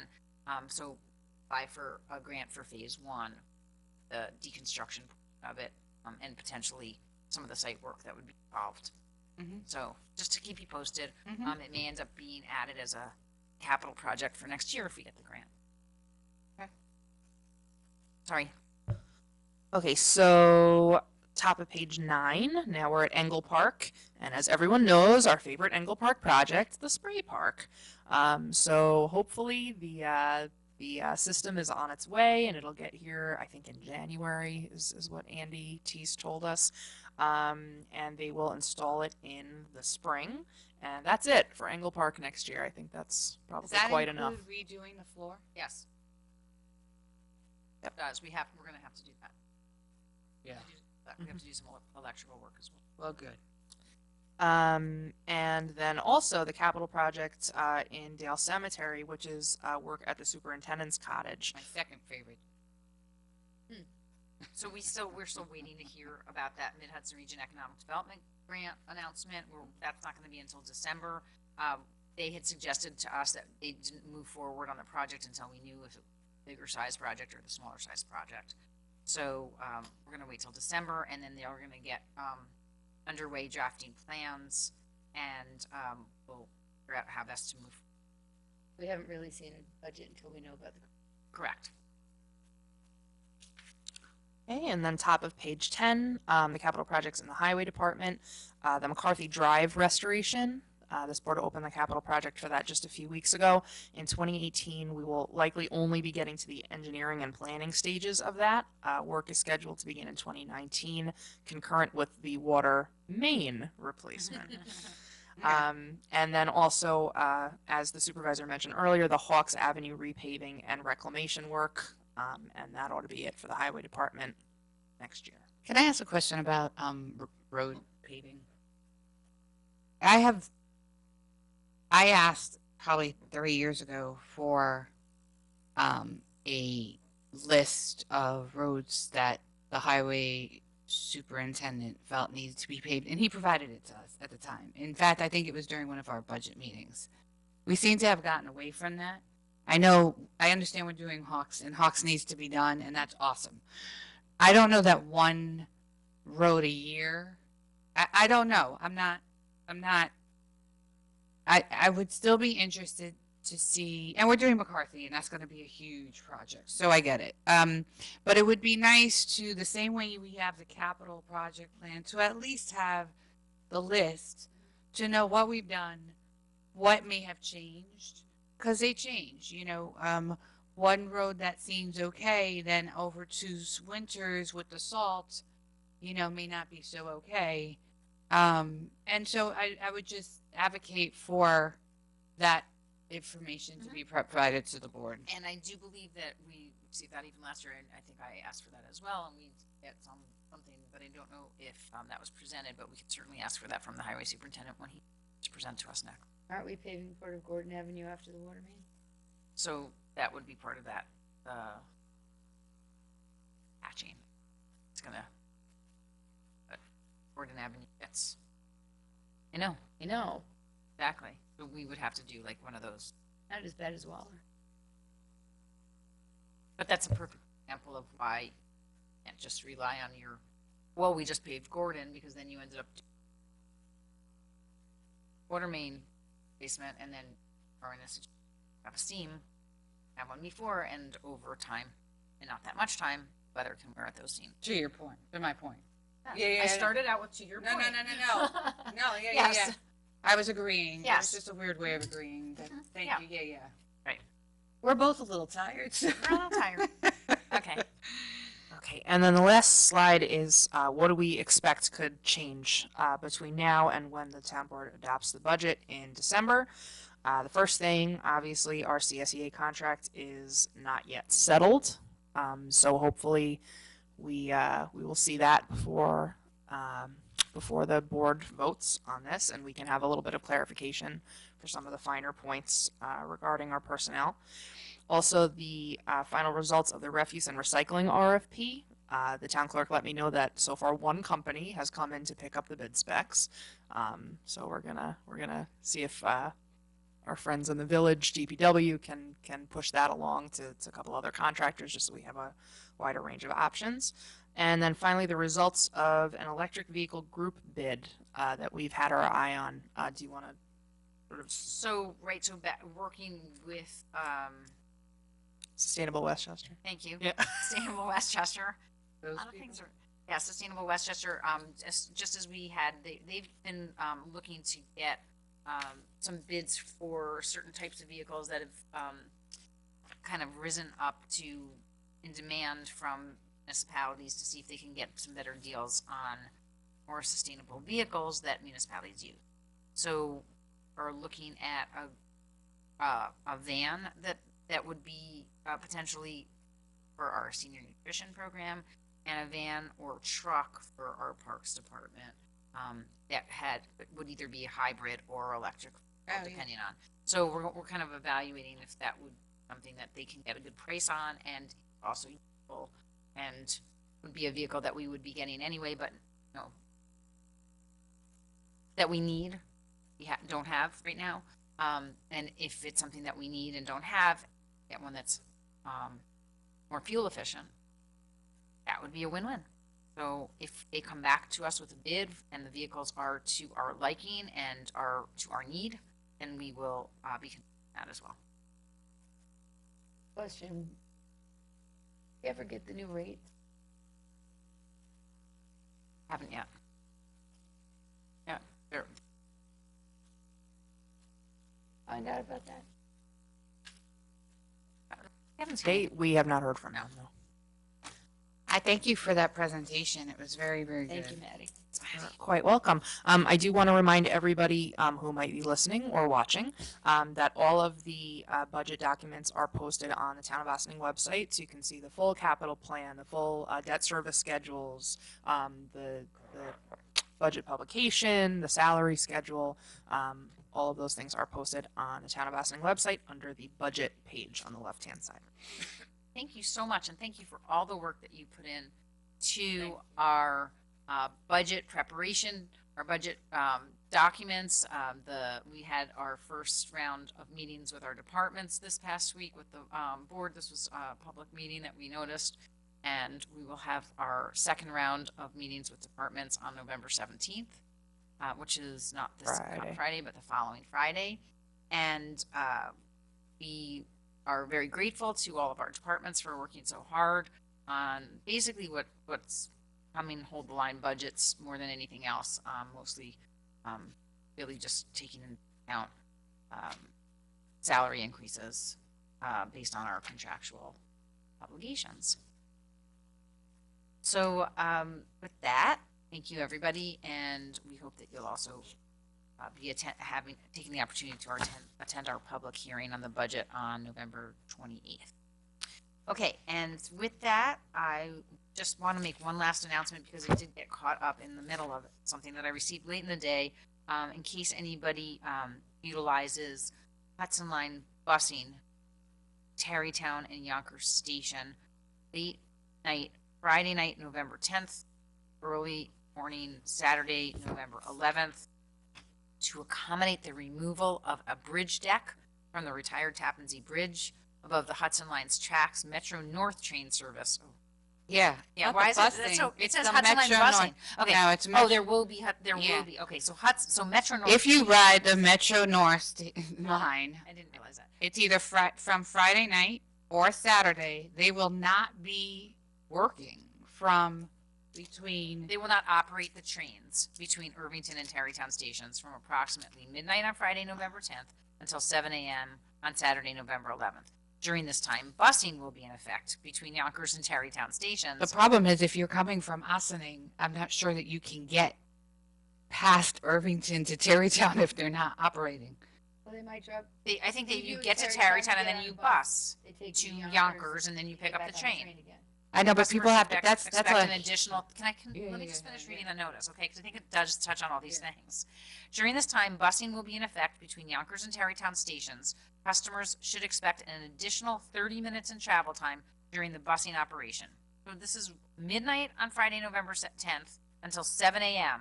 on Saturday, November 11th. I don't think this is going to affect a million people A here. lot of people go out at night. I'm sorry, you don't know people who go out at night in the city. What time again? Okay, one more time. Midnight. Midnight. I've Friday, been on a November train. 10th I've been on a until train. 7 a.m. on Saturday, November 11th. I've been on a train at 2 a.m, and some other people work and get on trains at 5 a.m. So it actually could affect a significant amount of people. All right. Customers should plan their travel accordingly by either traveling earlier in the evening or later in the morning when the bus operation is not in effect. Please see the special train bus schedule here, which is at a click away, or use the interactive schedule. And it does affect northbound and southbound both. So train service will be provided to Yonkers coming northbound. At Yonkers, customers will transfer to an express bus to Tarrytown Station, and there customers will board train service to Poughkeepsie, making all station stops. For customers traveling to stations between Yonkers and Irvington, local shuttle train service will be provided only as far as Irvington Station. Stay on the train at Yonkers. Customers traveling from Glenwood, Greystone, Hastings, Dobbs, and Ardsley to Tarrytown and stations north to Poughkeepsie will take a local train to Irvington. At Irvington, customers will transfer to bus service to Tarrytown Station. At Tarrytown, customers will board train service to Poughkeepsie, making all station stops. Northbound service operates normally on Saturday morning, November 11th. Southbound service Friday night, November 10th, and Saturday morning, November 11th. For southbound customers traveling to Yonkers and stations south to Grand Central Terminal, train service will be provided to Tarrytown Station. At Tarrytown, customers will transfer to an express bus to Yonkers Station. At Yonkers Station, customers will board a Grand Central bound train. Southbound customers traveling to Irvington, Ardsley, Dobbs, Hastings, Greystone, and Glenwood will take the train to Tarrytown and transfer to bus service to Irvington, where local train service will be provided. Regular train service between Irvington and Tarrytown will resume after 6:30 a.m. Customers are advised there is a possibility that the work could be delayed until late Saturday night into Sunday morning due to weather or unforeseen conditions. You can check out the website at www.mta.info for any updates. I'd really like to just streamline some of that because I don't think most people could follow half of that. Well, I think if you're You're paying gonna- attention, I and think it- if and it- and you- it pertains to you, pay attention. I couldn't follow it, and the other night I was on a train at 2 a.m. and I just missed all of that. So what I would say is, if you were not able to follow it, you're not exactly sure the times on Friday night to Saturday, to the town supervisor's point, go to the website, to the MTA website, or call them and ask them, because it sounds like if you're coming home at 2 a.m. on a train, you're going to be really unhappy when you have to get off that train to get on a bus to then go do something else. And if you're coming into work or something in the morning, the same thing. So just make sure you go to MTA and take a look at when there are going to be disruptions to the service to get on buses and needing more time. All right. So I now would just like to ask for a motion to adjourn into executive session for contracts, personnel, for specific individuals, and advice of counsel. Do I have a motion? So moved. All those in favor? Aye. Aye. Opposed? Thanks again, everyone. Please remember that on Tuesday, November 14th, we will be at the Ossining Public Library at 7 p.m. for a conversation about the homestead option, as far as it pertains to property assessment and valuations. I hope you will join us there. Thank you all, and good night.